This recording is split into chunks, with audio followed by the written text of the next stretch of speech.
그러면 이제 찌낚시에 대해서 원리, 더 중요한 걸, 기본적인 걸 말씀드릴게요. 이 개념만 정확하게 갖고 계시면 돼요. 보세요. 조류. 결국은 고기 있는 층까지 내가 원하는 대상어까지 내려보내는 바늘이, 미끼를 단 바늘이 내려가는 거를 방해하는, 고기를 물론 대상어를 조류를 따라다니니까 이 조류에 의해서 고기들이 모이지만 그 수심층까지 내려보낼 때는 결국 방해 요소입니다. 바람, 줄이 날리죠. 결국 갯바위서부터 줄이 내려가야 되는데 줄이 떠 있잖아요. 줄이 날리죠. 이 두 가지 다 방해 요소예요. 그렇죠? 그러면 이것을 극복하려면 결국은 찌를 달고 하는 게 찌낚시니까 찌는 꼭 달려야 되잖아요. 그럼 찌를 선택하는 방법. 찌 선택에서 가장 중요한 것은 이 두 가지의 대표적인 방해 요소를 어떠한 부력으로 결국 부력이 되는 그만큼 뜰내는 힘이 되니까 찌가 뜰내는 힘을 가지고 나머지 채비를 가라앉는 채비를 가라앉힐 수 있는, 원하는 수준까지 가라앉힐 수 있는 무게를 결정하는 겁니다. 그러니까 가라앉히는 기 위해서 결국 찌가 그걸 잡아주는 역할이잖아요. 찌가 부력 자체가 밑에 가라앉히려는 무게하고 팽팽하게 맞서고 있을 때 그때 가장 작은 입질에도 반응을 하겠죠. 수출권 이만한 걸 달아놓으면 뭐 충분히 달고 싶은 대로 달아서 내려보낼 수 있겠죠. 근데 그렇게 내려보냈을 때는 이 위에 부력이 너무 크기 때문에 입질을 했을 때 고기가 이물감을 느낀다는 거죠. 우리가 구멍치를 쓰는 이유가 뭡니까? 줄이 유동이라는 게 움직이잖아요.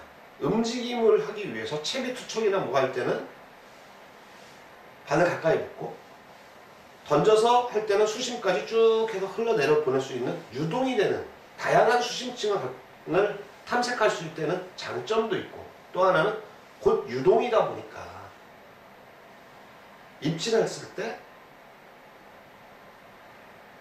이물감을 덜 느끼게 할 수 있다는 거죠. 그래서 최대한 이물감을 덜 느낄 수 있는, 가라앉힐 수 있는 최소치의 부력의 찌를 선택을 하는 겁니다. 그게 찌낚시의 기본이에요. 최소치의 찌를 선택해라. 가라앉힐 수 있는, 원하는 수준까지 도달할 수 있는 최소치의 찌. 그럼 밑에는 어떠냐? 이 찌 밑에 무게를 어떻게 주느냐? 찌 밑에는 무게를 주는 방법이 수중찌를 쓰는 방법과, 수중찌를 쓰는 방법과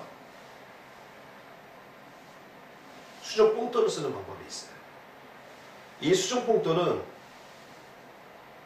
처음에 찌낚시가 들어왔을 때는 국내에 없었습니다.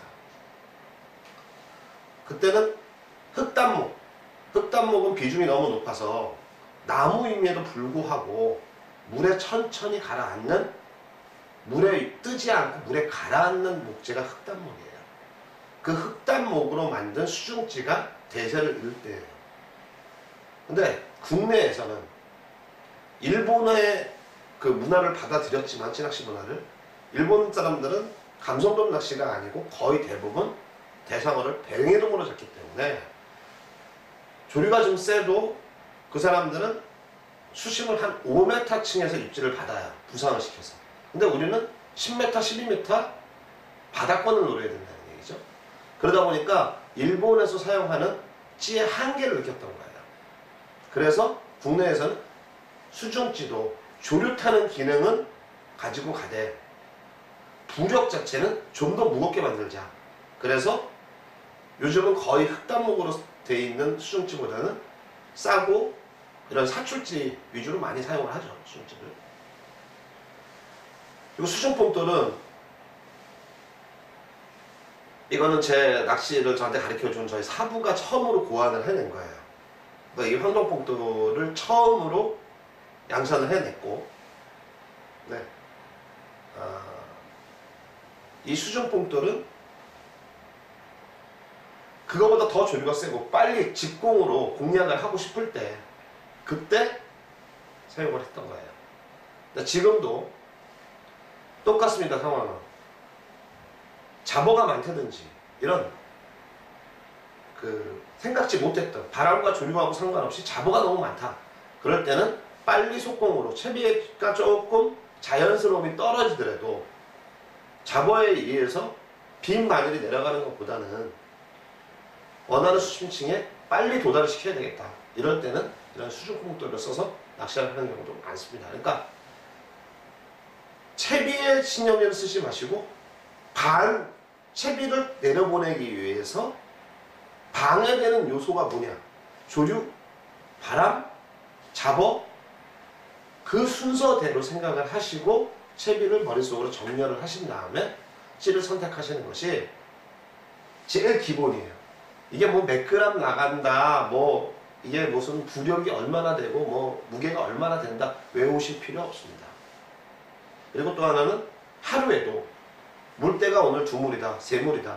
물때는 정해져 있지만 하루에도 들물일 때 다르고 날물일 때 다르고 또 오후물 때 다르고 계속해서 달의 인력에 의해서 조류가 계속 변해요.